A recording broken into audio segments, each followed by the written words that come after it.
So good morning, good afternoon, or good evening, and welcome to the Vanguard for Spike, Juchi, Maine, Cohen. I am Matt Wright, and together we are traversing the muddied waters of freedom. It's Juchi. I totally forgot to load the intro in. Yep, totally forgot to do that. For anybody watching, I am streaming this for the very first time in a really long time, and this has been the worst day ever. Absolutely ever. I feel bad for you, but then at the same time, You don't. I don't feel bad for you because No, I do this twice a week, Right. No, I get that. and you're getting a taste of what it's like to be Spike Cohen. Doing the thing I did for a year and a half, 2 years. Doing the thing that you did for a year and a half. Year and a So, half, 2 and years. I'm still listening to you, but you're gonna stop seeing me because I'm finishing retweeting this on Twitter. So you say I'm gonna do the things. Oh, do the things. First and foremost, allow me to thank Kasey Nether Campbell for the Kava that I'm drinking on today's episode. And well, I'm gonna have to take you with me briefly. Allow me to thank. Just 1 second. I'm gonna get some water here so I can thank it, because that's what I do. I thank water on my program once a week. That I do water that I drink. I think that's helpful. And allow me to thank. Here we go. Allow me to thank Aquafina for this delicious water that I'm drinking in beautiful Chicago, Illinois. Bulavanaka, Chicago. And also, actually, technically, I'm in Schaumburg. Schaumburg, Illinois. Schaumburg. Good old Schaumburg.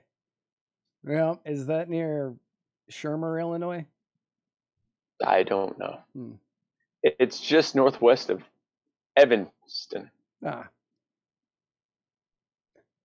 Also allow us to thank Black Organic Coffee. That is BLVCK because BLVCK because why not? Why the hell not? They are a fantastic cold brew coffee company out of Southern California. Highly recommended by us. And if you go to blvckbrews.com and use checkout code MW, you will get free shipping. This episode is also brought to you by the Libertarian Party Waffle House Caucus, the fastest growing waffle-based caucus in the Libertarian Party. This episode is also brought to you by... I can't believe I kept your month for the Libertarian Dad Bod calendar. Totally could have put somebody else up there, and that would have been hilarious. That would have been hilarious. The Libertarian Dad Bod calendar that has many, many libertarian men that I would not ever refer to as sexy. And as always, this episode is brought to you by Henry McMaster, who is and always will be a bitch. A total bitch, yes. Total bitch. An absolute and complete bitch. That's right. And also the Jorgensen-Cohen campaign. And also the Jorgensen-Cohen campaign. And also Chris Reynolds, attorney at law. Correct. Did I not add that? I didn't add something. Hang on a second. I hate streaming. I really do.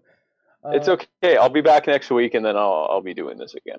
So, folks, the reason that Matt is having an existential crisis live in front of you is because I am in beautiful Schaumburg, Illinois, doing my Illinois whistle stop tour.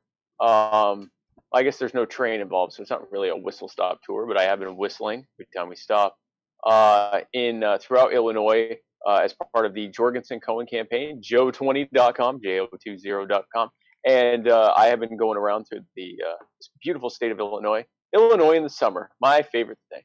I went there to officially file for the Jorgensen-Cohen campaign, to file to be on the ballot in Illinois. And I went with many other libertarian candidates throughout the state: Bill Redpath, Danny Maloff, Ian Peak, Birds Aren't Real, and who else? Preston Nelson, and some others whose names escape me at the moment. And then we had went to a meet and greet where close to 100 people showed up to see me at at Mac's Bar in beautiful Peoria, Illinois. I played in Peoria. None of you are going to get that. And then today I did a photo shoot for future viral video. Well, I did a photo shoot and then many video shoots for future viral videos by our very own Dan Smots. And then tomorrow I will be at the Fox Valley meet and greet, and I will be doing a bunch of other stuff tomorrow too, interviews and everything else. Then I'm flying to beautiful Columbus, Ohio, to participate in a Black Lives Matter rally and also to keynote the Libertarian Party of Ohio's convention, and then do some other stuff as well. I'm doing a Reddit AMA, and I'm doing a bunch of other stuff. That's why I'm not in South Carolina. Why Matt is having a nervous breakdown right now. Matt? That's actually very accurate. So somebody said, Cassandra Fudge said in the comments, Illinois in the summer is being in Satan's butthole. So as a man from South Carolina, where is it worse in the summertime? I love all of America, Matt. And the thing I love most about Illinois is the can-do attitude of the people that I've met here. Real salt of the earth people. This is God's country out here. That's fair. For something else completely insane and ridiculous, it is now time for the Black cold brewed caffeinated rapid fire segment. Rapid fire brought to you by Black Organic Coffee. This past week, John Lewis. We have a special guest. We have a special guest. As part of the Matt-tacular. Hold on. I'm sorry. Matt's having a nervous breakdown right now. An extreme nervous breakdown. Go ahead, Matt. Is that the laser legend? This is the laser legend himself, Matt Hicks. What's up, Matt Hicks? What's up? # laser legend. I have your. He said, "What's up?" You can't wait for me to say it on there. It's like a delay. I don't know. Yeah. So here, let me take this thing off here. It is. We've got your question loaded, ready to go. I cannot answer that question. I listened to it. Only Spike will be able to answer that question. It's going to be beautiful whatever happens. Yeah, it's going to be wonderful whatever happens, but I don't know their laws. Bloomington, Illinois is hate speech.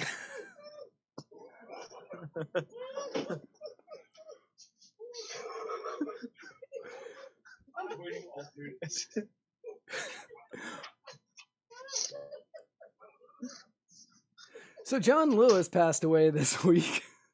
Oh, this is a terrible tragedy. A terrible tragedy.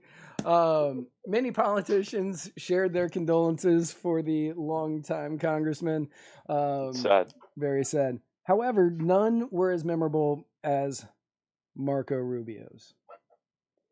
Marco tweeted out. Oh, yeah. It was an honor to know and be blessed with the opportunity to serve in Congress with John Lewis, a genuine and historic American hero. May the Lord grant him eternal peace. And as you can see here, along with the photo, or along with the tweet, was a photo of Marco and John. Wait, that's not John Lewis. That's not John Lewis. That's Elijah Cummings. Elijah Cummings, yeah. That's Elijah Cummings. Remzo Martinez did a really great tweet where he said it was fantastic meeting Marco Rubio, and he had a picture of Mario Lopez, and it was perfect. I really enjoyed that. So personally, I would like to think that Marco is not the one that made this mistake. The one would hope, yes. But is it any better if it's a social media team that made this mistake? As someone who has a social media team, yes. And I only say that because if my social media team makes a mistake, I hope to be able to say, oh my gosh, I can't believe my social media team would do that. I'm so sorry. And that it doesn't reflect poorly on me. But in reality, because he hired them. But I mean, kind of, because one would hope that Marco Rubio didn't think that Elijah Cummings was John Lewis. Right. But you hope he doesn't go into the Capitol building and see Elijah Cummings like freak out, oh, it's the zombie. Hopefully that was just an aide or someone on the social media team who grabbed a picture of him and thought that was John Lewis. Grabbed a picture of him with a black guy? Just a black guy. No matter who did this tweet, it doesn't go down a good road for Marco. Oh, it wasn't good regardless. No. It would be better it would be slightly better if it were someone on social media who Googled Marco Rubio with John Lewis. And for some reason that came up. Probably not that. Might have been Marco Rubio black guy folder. And they grabbed him. It's like, here's an old black man that I've seen before. That must be John Lewis. Right. That would be better than if Marco himself was thumbing through his pictures and went, yeah, that's me with John Lewis right there. Did Elijah Cummings passed away, right? Didn't he pass away a while ago? Yeah, he'd passed away last year. Oh, that's right, he did. So maybe it was in a folder, dead black guy. Marco Rubio, dead black guy. Marco Rubio with dead black guys? Yeah, and they grabbed it. That would actually make all of this worse. That would make it all if there was a me with dead black guys folder on Marco's computer. And no, that would explain it. So the social media team was looking for Marco Rubio with dead black guys, not realizing that John Lewis's photos wouldn't be in there yet because he had just died. Right. And they found the ones with him. They didn't have time to move it to that folder. Yeah. So right. These are all terrible options. No matter None of them are good. None of them are good. None of them look good on little Marco. Something else that doesn't look good. I really need you on this side. Speaking of things that don't look good. Speaking of things that don't look good, in the recent discussions over a second round of stimulus payments for the country, the Democrats and Republicans have different ideas on how much money should be printed. The Republicans have a starting point of $1 trillion, while the Democrats are holding firm on the $3 trillion in additional spending. Oof. $3 trillion. And is that that's just going to give everyone money, or no, it's going to go there's other things in there. Yeah, of course. I didn't want to spend too much time on this because basically I just wanted to point out that the Senate returned from their summer break yesterday. And they have 2 weeks ahead of them to argue over $1 trillion or $3 trillion before they go back on another break. So they have a good 2 weeks of being at home before having to get out to take another break after their long, lengthy 2-week working. Of working. It's tough work to work for 2 weeks and then do whatever you want on someone else's dollar. Right. And truly, this debate really depends on whether or not the country wants $1 trillion worth of socialism. Or $3 trillion worth of, and let me. This is $1 trillion of socialism and crony capitalism, or $3 trillion of socialism and crony capitalism. And crony capitalism, yeah. With neither it's side, really the worst. And neither side saying it's socialism or crony capitalism. Well, or crony capitalism. Right. They're just saying we're going to spend all this money we're going to spend all this money. We're just going to not for you, you're not going to get it. You need it, but you're not going to get it. You're going to get the bill with interest. We actually talked about this. I did a video today at the. Well, do I want to say this or do I want to surprise everyone when the video comes out?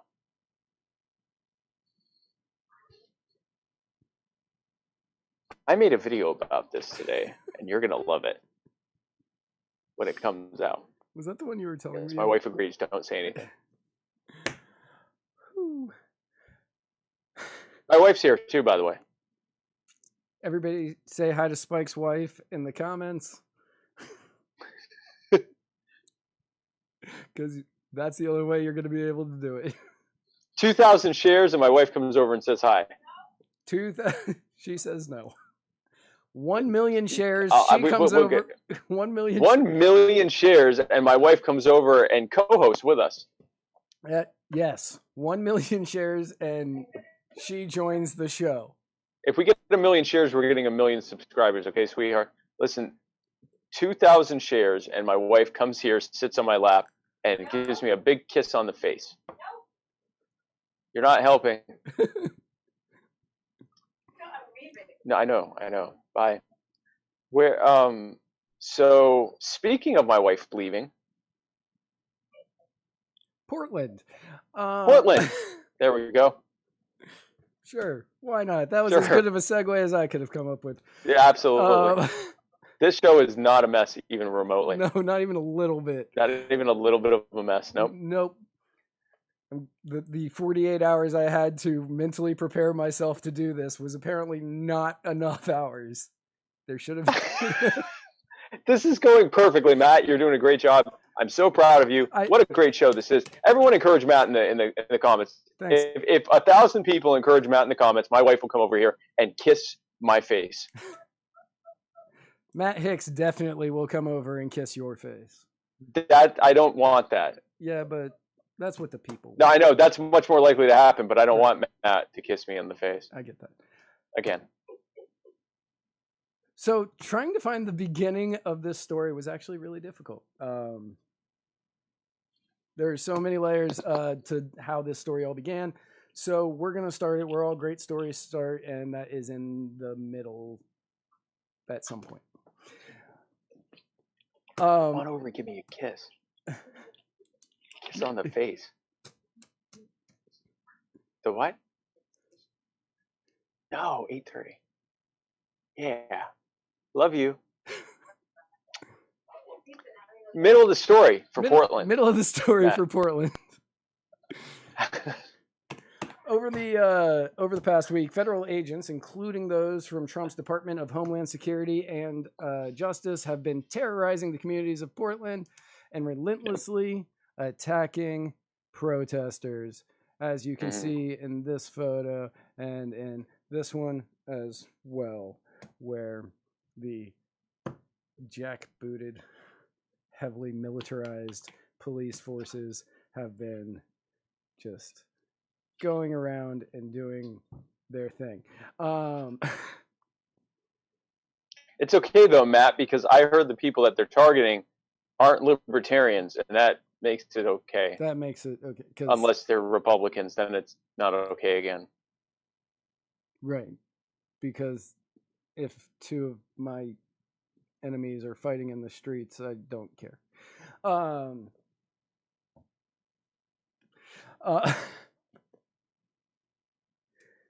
Two of the people at the protest were Mark Pettibone and Connor O'Shea. Now, an unmarked minivan, they were peacefully protesting. They were leaving the protest. They were walking home. And an unmarked van comes, pulls up in front of them. Bunch of men in camo jump out, and Connor O'Shea, who I believe, don't quote me on this, but I believe he was a high school track star, ran away successfully.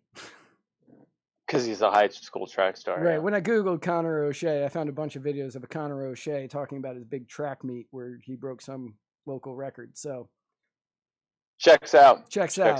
Don't know if it was him. But Connor O'Shea ran away. He said, I see guys in camo. 4 or 5 of them pop out, open the door, and it was just like, oh, bleep. I don't know who you are or what you want with us. So he runs away, and he escapes. Pettibone apparently did not run high school track. He was not as lucky. The feds pulled his beanie over his face, threw him in the van, and drove him to a federal courthouse where he was held in detention. Once he was there, 2 officers read him his Miranda rights, but didn't say why he was being arrested. One of the officers, while searching him and reading the Miranda rights to him without telling him why he was being arrested, said, "This is a whole lot of nothing." They said, "Would you like to waive your rights? Would you like to waive your rights and answer a few questions for us?" He said, "Not without my lawyer." And 90 minutes later, he was released without paperwork, citation, or record of arrest.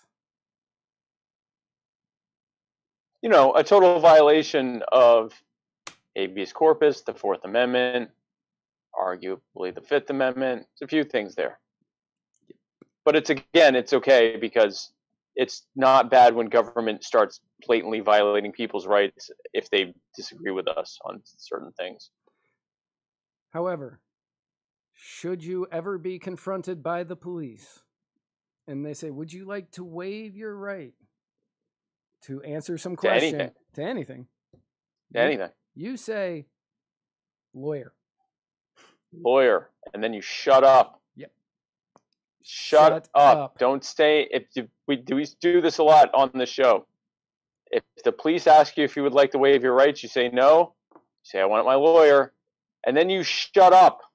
We say that if the police pull you over, shut up. Shut up. Don't answer any questions. Really, just if the police are asking you something, let them know that you don't talk without a lawyer, and then shut up. Correct. Because if you continue talking, you're talking without a lawyer, which you just said you don't do. So do what you just said that you don't do. What you just said you don't do. Do the thing where you don't talk without a lawyer because you just said it, and shut up. Correct. Just don't talk. Just don't talk. Don't talk. Like my friend Ian Peake said, if you see a bird, tell it to get a warrant. Matt? Donovan Labella was even less lucky. Oh, gosh. And before I play this video, I want to give everybody fair warning. I did not take this video, obviously. I am not in Portland. I had nothing to do with the language that is on this video. And I have nothing to do with the violence that is on this video, and I needed it all to be in there so you would get the full impact. So I definitely apologize to everybody who may get offended by this video. Hey, get the fuck! Now, Donovan is the guy with the speaker. He throws the canister back. Throws it back, just tosses it back. And then shot in the face.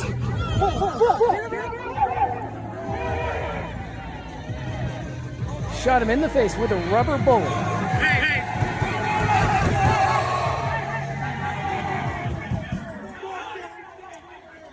Now, the other protesters are dragging him away from the scene, as you can see here. Dragging him away. We're about to be brought into a close-up of that because I want you to see what happens when you get shot with a rubber bullet in the face.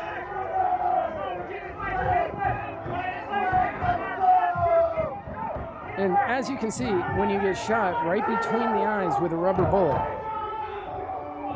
you bleed massively and it knocks you right on out. So he's sitting there, he's holding a speaker above his head, for anybody who couldn't grasp what was happening in that video or didn't possibly see it. A canister of tear gas comes over towards him. He kicks it, he picks it up, he throws it back, picks his speaker back up. He doesn't like throw it back at them, he just kind of throws it halfway across the street. Picks his speaker back up, he's holding it there, and you just see his head snap back because he got shot right between the eyes by a non-lethal rubber bullet. By a less lethal rubber bullet. Less lethal. People have died being shot by rubber and wax bullets and sand projectiles and all these other different projectiles. And if you shoot someone between the eyes, that less lethality goes up slightly to possible lethality. Yes. Now, his mother said that Donovan is 6'5". 6'5", and it is standard protocol if you are using rubber bullets to shoot for center mass or toward the gut. So she wants to know if he's 6'5", the person who shot had to be terribly trained marksman to be off by 3 feet to hit him in the forehead right between the eyes.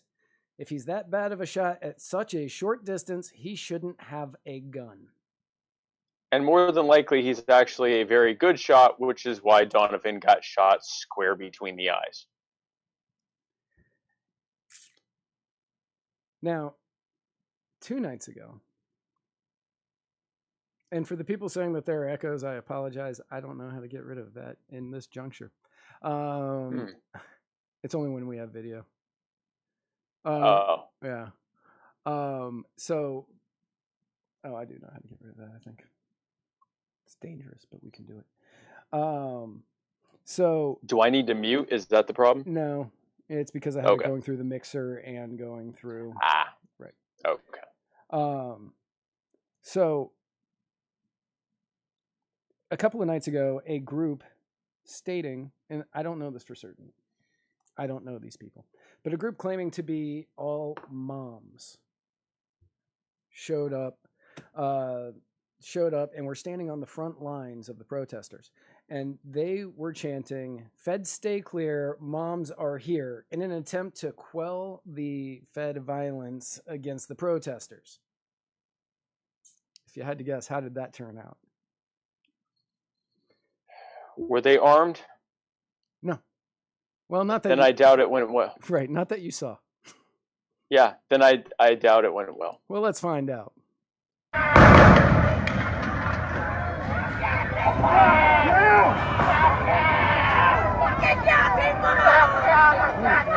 As you can see, they are gassing them. They are sending them tear gas, flashbangs, whatever. And it appears as though Portland is up in complete and total flames, looking like an absolute war zone.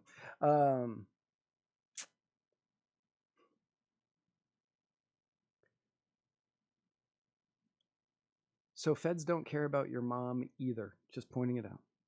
Yeah, no, just saying. The feds will kill your mom. The feds don't care about your mom at all. We can contrast this, Matt, and loving viewing audience at home, with the multiple protests where people were heavily armed, including Black Lives Matter and even Black Power protesters, and the police just let them do their thing. They just let them do their thing. They didn't do mass arrests. They didn't tear gas anyone. They didn't fire rubber bullets at them because they had guns. And police, really no one wants to bring tear gas to a gunfight because they don't want to be shot at by people with guns, or even to cause mass confusion in a large group of people with guns, some of whom may start shooting out of that confusion and fear. So it turns out that a great way to make sure that the First Amendment is protected, or that your right to be able to speak and to petition your grievances and to protest and to peacefully assemble, is to have guns. Like, you don't have to like guns. I'm not telling you should like guns. I'm telling you that we have a myriad of evidence of what happens when unarmed protesters show up to stuff, and contrast that when armed protesters show up to stuff. It's a completely different story, because again, no one wants to get shot at by lots of people. We generally, as people, want to not get shot at by, well, anyone, but especially other people. And so we're not telling people to be armed. We're just saying what happens when you are versus when you aren't. And you can come to your own conclusions. And then again, also shut up when you're talking. When the cops come to you, just shut up. Shut. If you're armed, that's great. You can be armed and shut up. You don't have to talk because you have a gun. You can shut up while you're armed. It's really just a good idea to shut up around. Just shut up. There's nothing to say. Right. Just shut up. Now, I'd say I want a lawyer. Then shut up. And then shut up. Just shut up. Just shut up. Correct. Just shut up. Just don't talk. You want a lawyer, and then that's all. You've said what you want is the lawyer, and then to not talk. So speaking of shutting up. Now, the state of Oregon, because of all of this, the state of Oregon has issued they've asked a judge to issue a temporary restraining order that would immediately stop federal authorities from unlawfully detaining Oregonians. Sure. Oregonians. The Department of Justice said in a release. The lawsuit, which was also brought on by the ACLU, is asking a judge to find that the federal agency's tactics are indeed unlawful and violate Oregonians' First, Fourth, and Fifth Amendment constitutional rights. Because taking people away, not telling them why they're arrested, and pulling them right off the streets, feel like that's going to violate multiple issues. That is exactly what we were told that would be protected from happening with the Constitution. And we're just talking about Oregon's Constitution here. We're not even talking about the Constitution. Oh, the First, Fourth, and Fifth Amendments in Oregon's Constitution say? I don't know what they say. That's just what the lawsuit says. Okay. I did not research what they said. I just researced what the lawsuit said. You didn't research Oregon's entire Constitution, Matt? Well, no, I did not, because I don't live in Oregon. It is also asking that federal agents and officers identify themselves and their agencies before detaining or arresting any persons, which I feel like that's just... I feel like at the barest of minimums, that's like common courtesy. I'm here from the FBI, and I am here to arrest you for X. Like, I feel like that... I'm pretty sure they're actually required to do that. I would imagine. They also need to explain the person why they're being arrested or detained and not arrest any person without probable cause or a warrant, which I feel all of these things are necessary when being arrested. Yeah, they're kind of the whole part of being arrested. Who's arresting me? Why? And what is your mechanism for demonstrating that? Because you should have an articulable offense. They should be able to articulate to you what you are suspected of doing. And they should be telling you what your rights are. And then you should shut up. But that's what you should do. What they should do is identify who they are, why they're arresting you, and articulating it. Not just, you're under arrest. You're not letting me do my job. That's actually not against the law.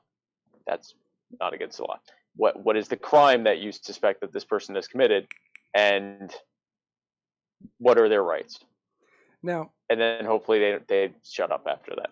Part of the reason that they're able to do this, we're going to get to in a little while. I'm certain that anybody who watches our show regularly kind of already knows where that one's going. But Oregon Attorney General Ellen Rosenblum stated the federal administration has chosen Portland to use their scare tactics to stop our residents from protesting police brutality. This is me with police brutality. Just saying. And from supporting the Black Lives Matter movement. Every American should be repulsed when they see this happening. If this can happen here in Portland, it can happen anywhere. But that can't be. We have the Constitution to protect us, right? Before you even start, before you even go into that, Ken Cuccinelli, the acting Secretary of Homeland Security, in an interview with Sarah McCammon on NPR, had this to say when talking about the situation in Oregon and whether or not he would support an investigation. He said, I did not add that one either. Well, we welcome the more investigations, the better. With as much law breaking as going on, we're seeking to prosecute as many people as are breaking the law as it relates to federal jurisdiction. That's not always happening with respect to local jurisdiction and local offenses, but, this is a posture we intend to continue, not just in Portland, but in any of the facilities that we're responsible for around the country. So anywhere that a federal building is being attacked by protesters or was damaged by protesters or was even vandalized by protesters, Ken Cuccinelli and the Department of Homeland Security will be there. To then claim jurisdiction over that entire region, not just the property that the building's on, which is what their actual jurisdiction would be in that situation.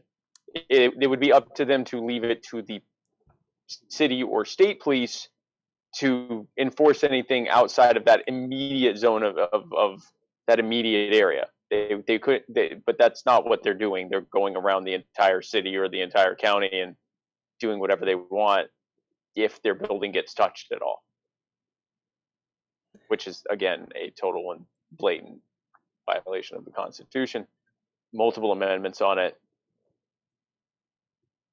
And here we are. So this is why we're running, because this is what you get from both Republicans and Democrats. So later on in the interview, when Ken was pressed about the scope of the actions being taken by the feds, he stated, "We're talking only about violent rioters. We're not talking about actual protesters. We're not seeking to interfere at all with anybody peacefully expressing themselves, period, full stop." However, in the video of Donovan Labella that we just saw, he was holding a speaker above his head, just standing there. Somebody shot a canister over in his direction. He picked it up. He didn't throw it back at the police in a violent way. He just tossed it about halfway across the street. And they shot him in the face. Yeah. It's not violence to take a canister of tear gas that's near you and throw it away from you. That's not violence. The violence was the tear gas being shot at you, which, by the way, tear gas is banned by the Geneva Convention. So the U.S. government can't use it in other countries against enemy combatants. They use it here against you. I'm going to say that again. There's a weapon that the U.S. government has that they won't use against ISIS or Al-Qaeda, but they'll use it against you. And then they'll call you a violent rioter. Right. And if you're against it, they'll call you a terrorist. And they'll still use those things against you because they can do it here. Yeah, and people in the comments, John Thompson says, "Who makes the determination about who is violent?"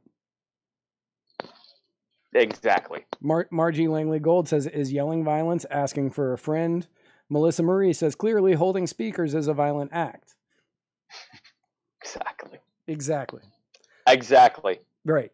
Who determines what's violent? The person who just tossed, it was the person who just fired, the group of people who just fired tear gas at people and then shot one of them in the face determined that they were being violent. That's the answer to that question. It's the people being violent who determine if the people who don't like getting shot in the face are the ones being violent or not. And we just saw how that goes. Right. Now, this all stems from a memo from Attorney General Barr in June that was dedicated to countering anti-government extremists, of which the guy on left and the guy on right, we'd fall into that category. By our positions, we would absolutely fall into what they consider to be anti-government extremists. Depending on definition. I'm the vice presidential candidate of the third largest political party in the country. Right. And in this memo, he singled out those who support. Man, I don't even know if I'm allowed to say that word in a podcast that's streaming on Facebook or Twitter now. The CNN movement? Yeah, those who support the CNN movement or the Fiesta or whatever it's being called nowadays, and those who the hootenanny, the hootenanny, or those who self-identify as Antifa. Which again, we've covered that on this show. Antifa, there is no organizational structure known as Antifa. Antifa is basically shorthand for anti-fascism. There are anti-fascism who engaged in completely peaceful and very helpful, and in fact, many libertarians who are part of Antifa who have never done anything violent in their lives. There are people who consider themselves part of Antifa who have done violent and destructive things. That's true of any movement, including the CNN movement or the gun rights movement or the Tea Party movement or any other movement. And to label anyone who affiliates themselves with being against fascism as a terrorist, which denies them their due process rights, denies them the right to an attorney, allows for them to be sent to places like Guantanamo or to be summarily executed by assassination or anything else that they would do to terrorists. First of all, the government's really overplaying its hand by saying that being against fascism is terrorism. And the second of all, it makes it so that anyone who isn't either a fascist or neutral to fascism, potentially a terrorist if they ever cross the government. Now, all of these actions to be able to just label people as they're doing here, just saying, oh yeah, this person is a self-identified Antifa member, or this person backs the CNN movement. Mm-hmm. Is a Hawaiian shirt enthusiast. Thanks, John Thompson. Hawaiian shirt enthusiast. There we go. Yeah, I like that one. To be able to do that, mm-hmm.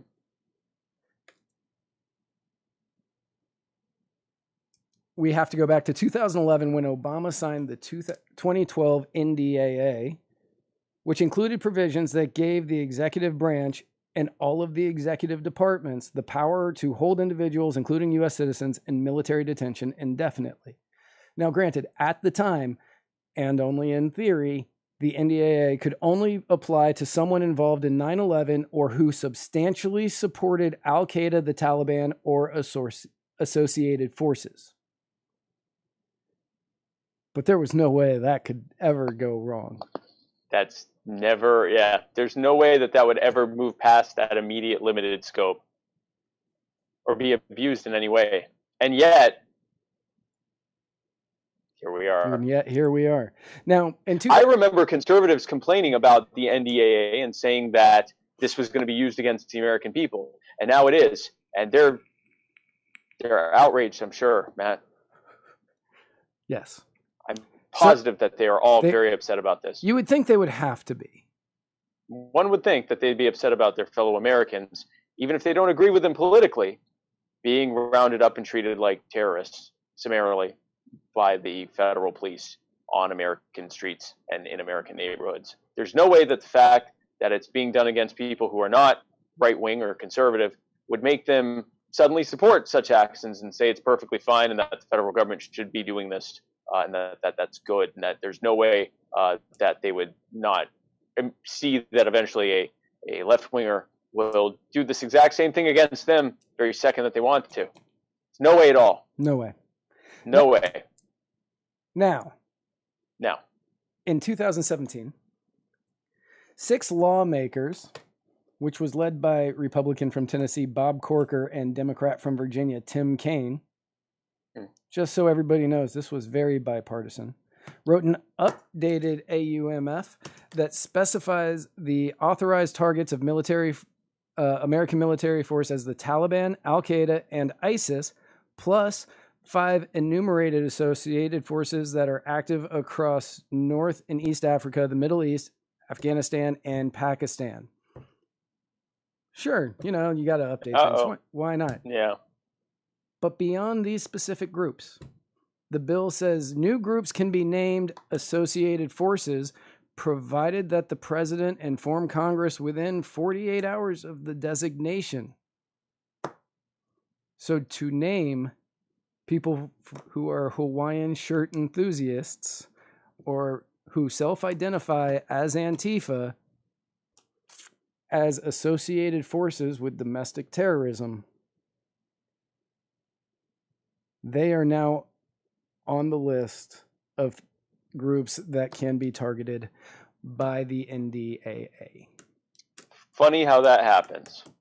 Now, Tim Kaine, who we all remember from 2016 running against Trump and then giving him this kind of power and authority, came out a year later and has been saying that he has voted to repeal the 2002 AUMF. The same thing he wrote a bill expanding in 2017. He was very proud that the House decided to vote against it or to get rid of it, and he hopes that the Senate does as well.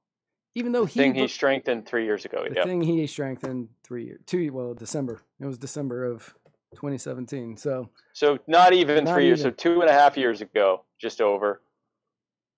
Solid 31 months ago. Right. Totally changes his mind. Hey, people can change their minds. Did he mention the fact that he had to change his mind because he was the one who strengthened it? Probably not. Probably not. Man, somebody just left us a novel. I'm not reading that one. So we do have a few minutes left. I know we'll finish this out, and then I guess we have a laser legend question. We have like 4 questions. Yeah. Do you? Okay, I may have to give very short answers. That's fine. Okay. That's fine. We're gonna see if this even works because I've never done this with Anchor.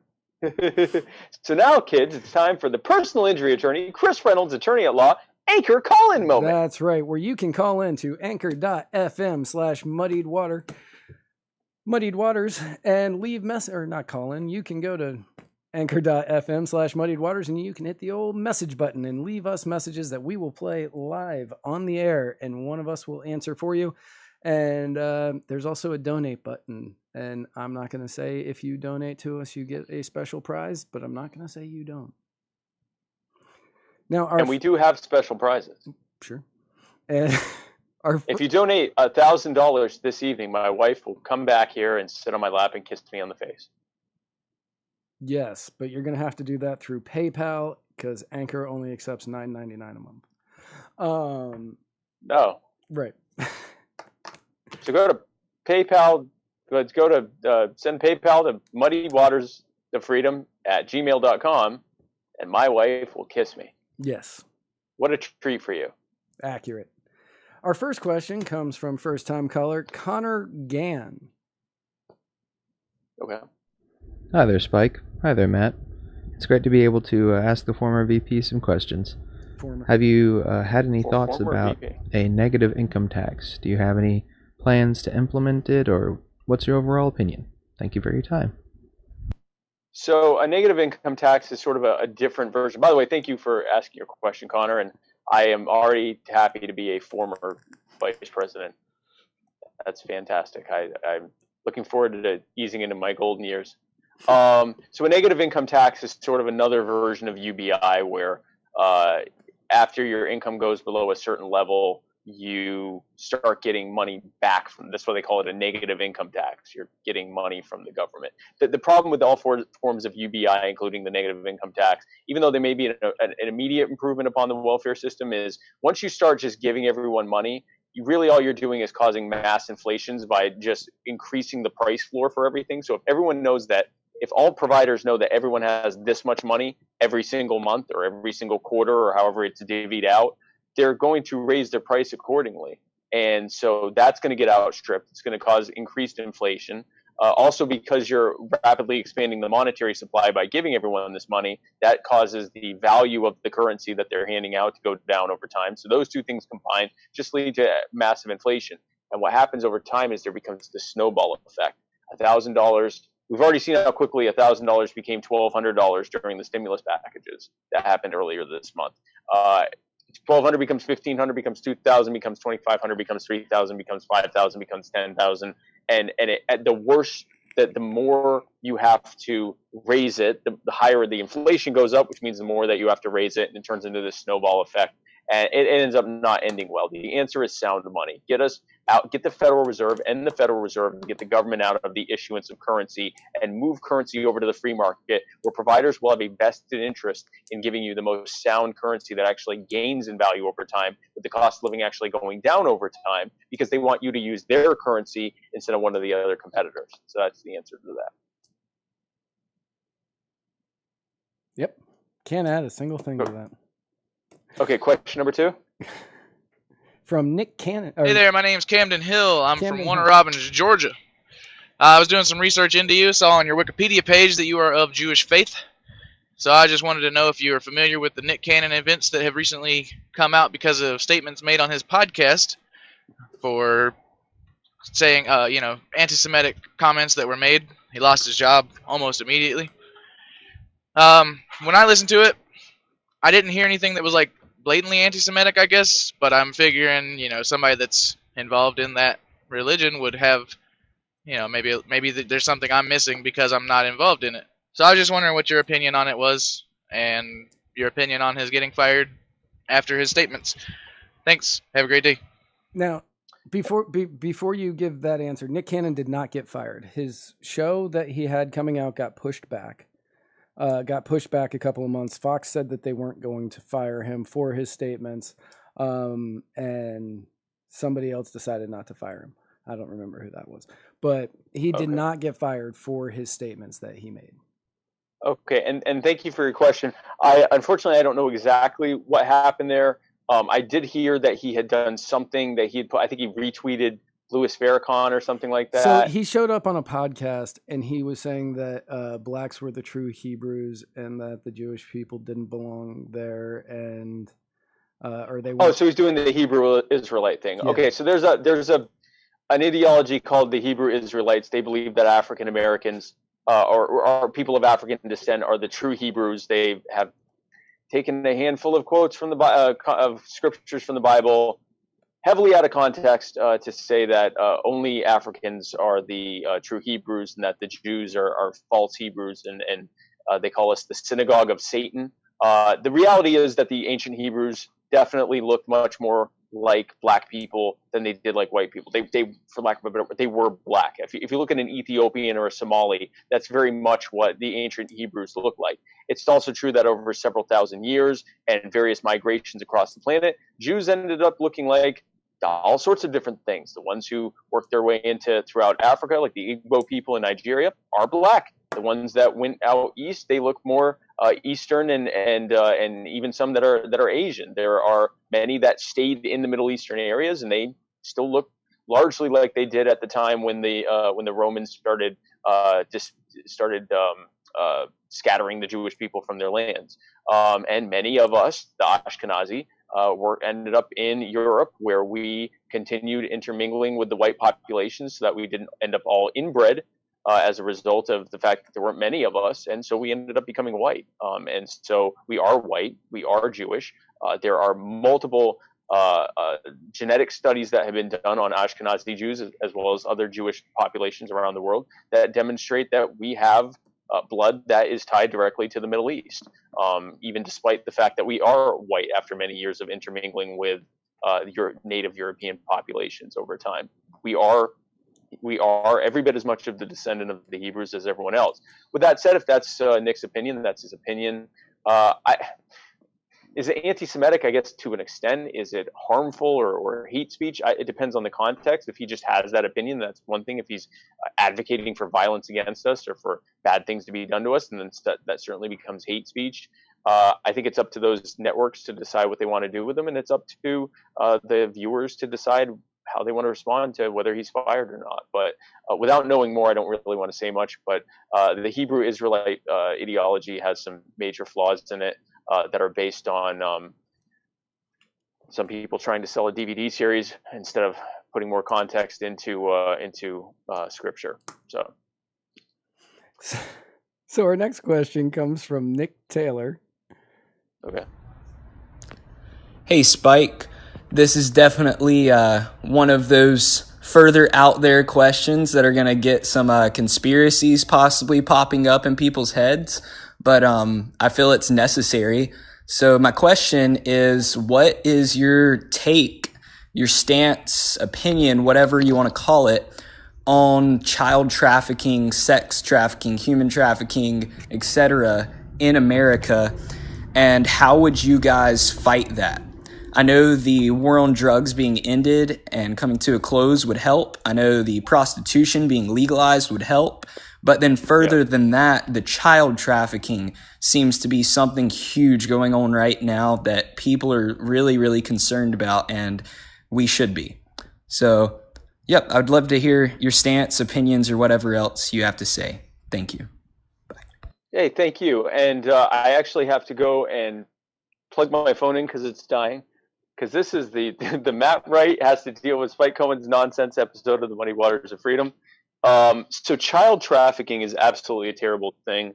And yes, it is true that ending the war on drugs and ending the war on sex work would go a tremendous way towards fighting sex trafficking, specifically also child sex trafficking, for the reason being that whenever you take something out of a black market and put it back into a free market where people can freely engage in something without fear of prosecution, it takes the criminal element out of it. So that now, instead of things being provided by criminal cartels, now they're being provided by competing providers that can provide in an open market, and that removes things like child trafficking, or at least it makes it so that the main people providing these services aren't also doing those things. And what that does is it allows law enforcement and it allows people within that community to focus their efforts on stopping child trafficking, instead of having fear that if they speak out against it or try to stop it, that they themselves will also be criminalized for being involved in the sex trade in the first place. So it will be a powerful way to stop it. Another thing I like to say is one powerful way of fighting sex trafficking is kicking child sex traffickers out of positions of power in DC and Hollywood. And that's a big part of that is the fact that, unfortunately, without diving into too much conspiracy theory, unfortunately, a lot of people in power also happen to not also. So if you are someone who is drawn to using power to abuse people with less power than you, it turns out that that's what child molesters do too.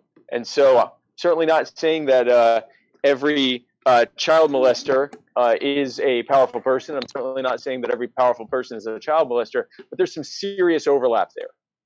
And so by removing people like that from power, that will go a tremendous way in stopping it at its core. And our final question is from Laser Legend. Hey guys, this is Matt Hicks calling in on the Chris Reynolds personal injury attorney at law anchor call-in line, checking in from room 216 of the Wyndham Garden Inn in lovely Schaumburg, Illinois, just outside of Chicago, chronicling fear and loathing on the campaign trail with the majestic, sweet summer boy Spike Cohen. And I would just like to get your take, both of you, on these insane ballot access laws that the LP Illinois has to deal with just to get candidates on the ballot. #LaserLegend. Now, I don't really have an opinion on this because I don't know the ballot access laws in Illinois. They're really bad, Matt. So we did get ballot access relief, which knocked down the number of signatures that we needed to get to, I think, 2,500 for the president or something like that. So it made it a lot lower, and they gave us relief because right now there aren't big events you can go to try to get lots of signatures, and you can't really knock on people's doors during a pandemic and ask them to use the same clipboard that everyone else is. But we have states like Illinois that have ridiculous burdens for anyone who isn't a Republican or a Democrat. So you may think, well, it's okay that these burdens are high, because if Republicans and Democrats can do it, then everyone else should have to do it too. No, the Republicans and Democrats, they just pay a filing fee. They don't have to do it. They don't have to get signatures signed or anything like that. They don't have to get petitions signed. They don't have to do anything. They really just show up, they pay a fee, and they're on there automatically because the Republicans and Democrats wrote the rules. It is a cartel. It is a voting cartel. And so we want to break that up. Once the libertarians are in power, we'll get rid of all of these ridiculous laws. We'll make it so that whatever the standard is to get on the ballot, everyone will have to apply to it, whether they're Republican, Democrat, Libertarian, Green, Constitution, Reform, whatever, Socialist Party, doesn't matter. Whatever you are, whether you're an independent or you're with a party, the standards will be the same. We'll also make the standards pretty low to be able to get on there. I mean, it's one thing to say that you should have to demonstrate some mild level of interest in your candidacy to be able to get on. Otherwise, you'd end up with a ballot with 1,000 pages that would take forever to get through. But it doesn't take a lot to filter out most of those folks. Saying that you have to get 50 signatures or 100 signatures or pay a few $100s in a filing fee or something like that, that would make it so that, every troll on earth couldn't simply just go on and get on the ballot. But it would also allow for people who deserve every bit to be on the ballot to be able to contest the election and to be able to give their opinion and to be able to give people yet another choice. In a nation of 330 million, or in a state like this with tens of millions of people in it, several million people in it, there's absolutely no reason that they should have two choices who just happen to both suck. And of course they both suck because they know they're the only two choices.